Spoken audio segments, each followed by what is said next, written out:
To build a truly Samrit Bharat, we need to first focus on the foundation of prosperity, that is, the health and hygiene of people.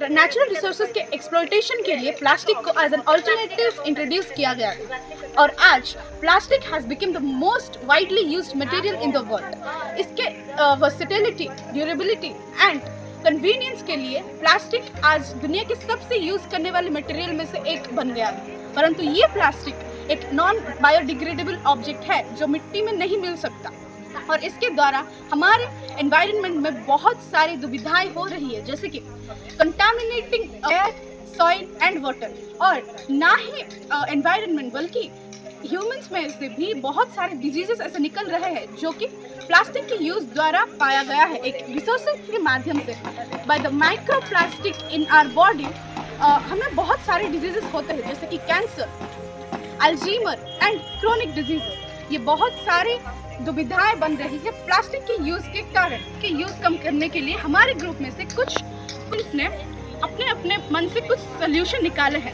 Eco friendly paper packaging, ये हम rappers pack करने के लिए बनाएंगे। जो हमारे rappers होते हैं प्लास्टिक के होते हैं और वो बायोडिग्रेडेबल नहीं होते हैं। हम बायोडिग्रेडेबल चीज़ों से कुछ रैपर्स बनाएंगे। बायोडिग्रेडेबल चीज़ें जैसे कि बैम्बू बैगेस, हम उससे पेपर क्रिएट करेंगे और उसके बाद उससे हम बनाएंगे हमारा रैपर तो बना लेंगे लेकिन वो भी स्प्रेड होगा और उसके लिए हम एक डुअल लेयर रैपर बनाएंगे। पहले हमारा डुअल लेयर रैपर में एक छोटा कंपार्टमेंट होगा जिसमें कि हम सीड रख सकते हैं। सीड यानी कि जब हम उसे मिट्टी में गाड़ सके तो उसमें एक नया प्लांट ग्रो हो सके। पर हमें वहाँ पर न्यूट्रिएंट जेल भी रखना होगा जिससे कि सीड प्रोटेक्ट हो सके। और उसके अपर लेयर में जो हमारा डेली यूजिंग थिंग होता है वो हमारा रहेगा।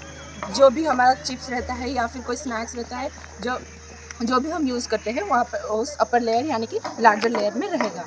लेकिन जब हम व्यवहार करने वाली चीज़ को हम व्यवहार कर सके उसके बाद हमें इसको मिट्टी में गाड़ना होगा जिससे कि एक नया प्लांट ग्रो हो सके। उसके बाद जब वो डिग्रेड हो जाए तो इससे हमें क्या फ़ायदे मिलते हैं? इससे हमें ग्रीनर एनवायरनमेंट मिलता है, क्लीनर एनवायरनमेंट भी मिलता है। हमारा दूसरा प्लास्टिक का अल्टरनेटिव है होममेड बायोप्लास्टिक। स्नैक जो हमारा है उसे रैप करने के लिए भी बना सकते हैं। हमें इसको बनाने के लिए कुछ चीज़ों का इस्तेमाल करना पड़ेगा जो कि है लेमन जूस, ग्लिसरीन और विनेगर, 2 स्पून स्टार्च और वाटर। हम इसे एक पॉट में डालेंगे और इसे हीट करेंगे। इसे तब तक स्टीर करेंगे जब तक कि ये एक स्टिकी और ट्रांसपेरेंट सॉल्यूशन ना बन जाए। फिर ये जब तैयार हो जाएगा, जब ये ट्रांसपेरेंट बन जाएगा तो हम इसे एक